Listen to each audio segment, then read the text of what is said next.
নমস্কার, আমি সব্যসাচী সাহা। আজ আমরা আলোচনা করব ইনিশিয়াল সিমটমস অফ স্ট্রোক। মানে কি কি সিমটম দেখলে আপনি বুঝতে পারবেন যে আপনার বাড়ির লোকের হয়তো স্ট্রোক হয়েছে। স্ট্রোক সাধারণত দু প্রকারের হয়, আমরা জানি, ইসকেমিক স্ট্রোক এবং হেমারেজিক স্ট্রোক। 80% লোকেদের যাদের স্ট্রোক হয় তাদের কিন্তু ইসকেমিক স্ট্রোক হয়, মানে ব্রেনের একটা পার্টিকুলার জায়গায় কিন্তু অক্সিজেন পৌঁছাচ্ছে না বা ব্লাড পৌঁছাচ্ছে না। আরেক ধরনের স্ট্রোক হয় হেমারেজিক স্ট্রোক, সেটা আমরা 20% কেসে কিন্তু দেখতে পাই, যে ক্ষেত্রে ব্রেনের মধ্যে হঠাৎ করে অনেকটা পরিমাণ রক্তক্ষরণ হচ্ছে। এই হেমারেজিক স্ট্রোকের পেশেন্টরা কিন্তু আমাদের কাছে যখন আসে তখন তারা কমপ্লেন করে যে তাদের মাথায় প্রচন্ড যন্ত্রণা হচ্ছে এবং একটা অবচেতনের মধ্যে কিন্তু পেশেন্ট চলে যান। অনেকাংশে আমরা দেখতে পাই যে এই পেশেন্ট কোমাটোস হয়ে গেছে বা শরীরের একদিকটা প্যারালিসিস হয়ে গেছে। ইসকেমিক স্ট্রোকে কিন্তু ব্যাপারটা একটু আলাদা। ইসকেমিক স্ট্রোক যখন আমাদের ব্রেনের একটা পার্টিকুলার জায়গায় রক্ত পৌঁছাচ্ছে না, ঠিক যে জায়গায় রক্ত পৌঁছাচ্ছে না সেই জায়গার ফাংশনটা লস হয়। তাহলে ইসকেমিক স্ট্রোকের কি কি সিমটম হতে পারে, এগুলোকে আমরা একটা অ্যাব্রিভিয়েটেড ফর্ম ইউজ করি, লাইক বি ফাস্ট।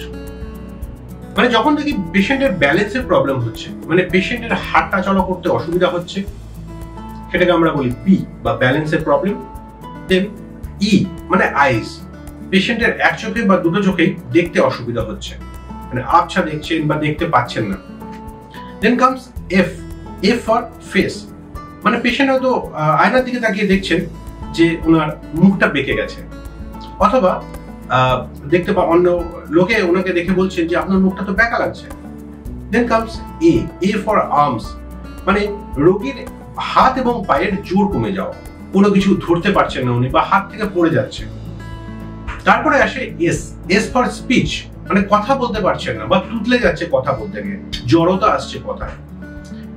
তারপরে যে টার্মটা সেটা হচ্ছে T, T is for time, time is money বা টাইম ইজ ব্রেন, মানে যত তাড়াতাড়ি আপনি ডাক্তারের কাছে নিয়ে যেতে পারবেন বা হসপিটালে নিয়ে যেতে পারবেন, এই সমস্ত সিমটম যদি আপনার বাড়ির লোক বা আপনার নিজের থাকে, তাহলে কিন্তু আপনার ব্রেনের ফাংশনটা অনেকটাই আপনি রিকভার করতে পারবেন।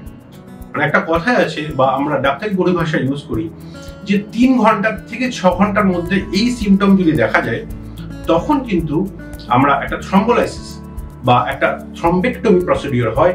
সেক্ষেত্রে কিন্তু আপনার এই অঙ্গহানিকে অনেকাংশেই প্রতিহত করা সম্ভব।